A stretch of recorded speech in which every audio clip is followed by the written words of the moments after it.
Many years ago, I read where Napoleon Hill pointed out that the imagination is the most marvelous, miraculous, inconceivably powerful force that the world has ever known. And you know, the average individual uses the imagination, if they use it at all, against themselves. They imagine what they don't want. They imagine problems coming. Let's begin to use our imagination the way God meant it to be used. It's the greatest creative faculty that we possess, and we can build anything we want with it. I want you to wander around your home or possibly your office and take a look at all of the conveniences that you have there that you didn't have, let's say, 2 years, 5 years, 10 years ago, 25 years ago.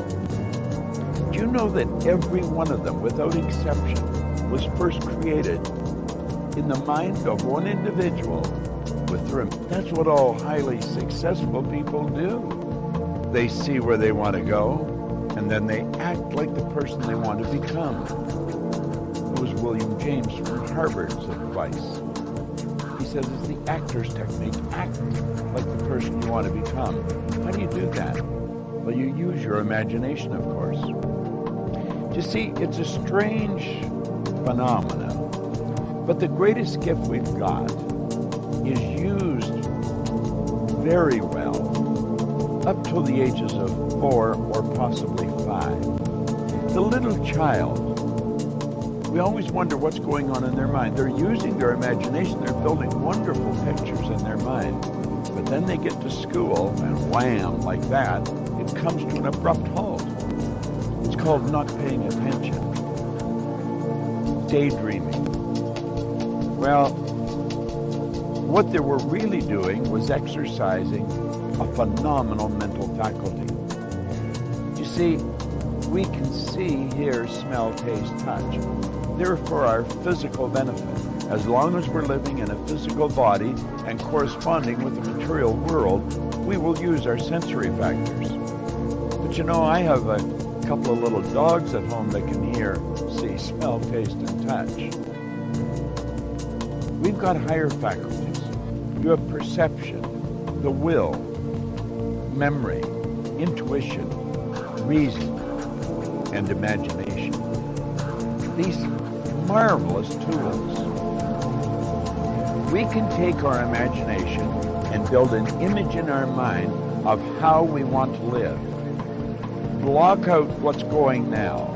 Don't let your present results have anything to do with this. Just what you want. And it's with your imagination that you will build it. Everything that we have, the camera that I'm speaking to right now, was first created in the mind of one individual.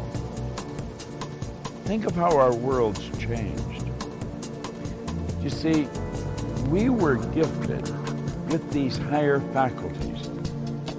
We're God's highest form of creation. We were created in God's image. We were given creative faculties to use. And you know, they're only used by 2 or 3% of the population.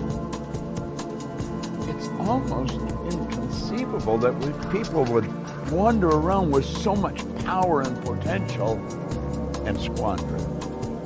See, the average person literally tiptoes through life, hoping they make it safely to death.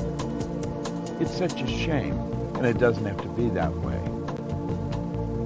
I think we have giant corporations and little wee creative departments. The primary reason for that is the average individual really does not believe that they're creative. Think. Everyone's creative, and no one is more creative than another. It's just that some have chosen to use their creative faculties to a greater degree than others. Imagination, your imagination. What do you want? How do you really want to live? Build the picture in your mind. There's a power that is flowing to and through you. A creative, unadulterated power. It can be photographed leaving your body. Way back in the 30s, Semyon Kurlin, the Russian photographer, perfected a form of photography where you can actually photograph a person's body and you will see the energy glowing from them. Well, that energy flows into your mind. And it's the images you build in your mind that's going to dictate the vibration that this instrument you're living in is in. And the vibration on a conscious level is called feeling. Make certain that you exercise your imagination daily. Build beautiful images in your mind of how you want to live and then hold those pictures there and live that way. The imagination, the greatest nation in the world, the imagination. You've got one. It's a marvelous creative tool. It deals with the invisible side of your personality. You see, no one will ever really see you. They'll only see your body, and they'll see you the great work that you do. Make certain that your work is great work. And if you keep your imagination alive, keep it active, you're going to have a phenomenal life. You know, life can get better every day, and it will get better every day through the proper use of your imagination. What a wonderful idea. It's Bob Proctor.